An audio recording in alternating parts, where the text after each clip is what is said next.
Hi friends, welcome to our channel. ഇന്ന് വീട്ടിൽ 2-3 ദിവസം പഴക്കമുള്ള ഒരു വാഴത്തഴ ഉണ്ടായിരുന്നു. അപ്പോൾ വിചാരിച്ചു ഇനി അത് വേസ്റ്റ് ആക്കുന്നത് എന്നാന്ന് വിചാരിച്ച് അങ്ങനെ കോഴിക്ക് ഇട്ട് കൊടുക്കാമെന്ന് പറഞ്ഞായിരിക്കണം. നമ്മുടെ വീട്ടിൽ വാഴത്തഴയൊക്കെ ഉണ്ടെങ്കിലേ നമ്മൾ വെറുതെ കളയണ്ട. നമ്മുടെ കോഴിക്കൊക്കെ ഭയങ്കര ഇഷ്ടമാണ്. നമ്മൾ കോഴിക്ക് ഇട്ട് കൊടുക്കാം. ചെറുതായിട്ട് കട്ട് ചെയ്ത് നമ്മൾ ചെറിയ ചെറിയ പീസായിട്ടിട്ട്, ഞാനിപ്പോൾ ഇച്ചിരി വലിയ പീസായിട്ട് അരിഞ്ഞേക്കുന്നത്, ഇങ്ങനെ ചെറിയ പീസായിട്ട് ഇട്ടിട്ട് നമുക്ക് കോഴിക്ക് ഇട്ട് കൊടുക്കാവുന്നതാണ്.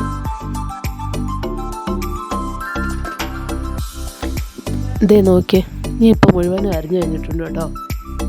ഇത് നമുക്കിനി കോഴിക്ക് ഇട്ട് കൊടുത്താൽ മതി. ഇതാ നമ്മുടെ കോഴിനെ കണ്ടില്ലേ, എന്തിഷ്ടത്തോടെയാണ് കഴിക്കുന്നതെന്ന്. ഇങ്ങനെ ഇട്ട് കൊടുത്താൽ കോഴിക്കൊരു ആഹാരവും ആവും. നമ്മൾ വെറുതെ വാഴത്തഴ വേസ്റ്റ് ചെയ്ത് കളയേണ്ട ആവശ്യമില്ലല്ലോ. അതുങ്ങൾ നല്ല ഇഷ്ടത്തോടെ കഴിക്കുകയും ചെയ്യും.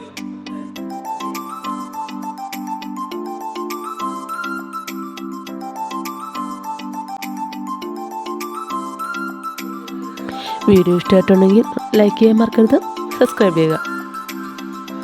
പുതിയൊരു വീഡിയോയുമായി വീണ്ടും കാണാം. Okay, by.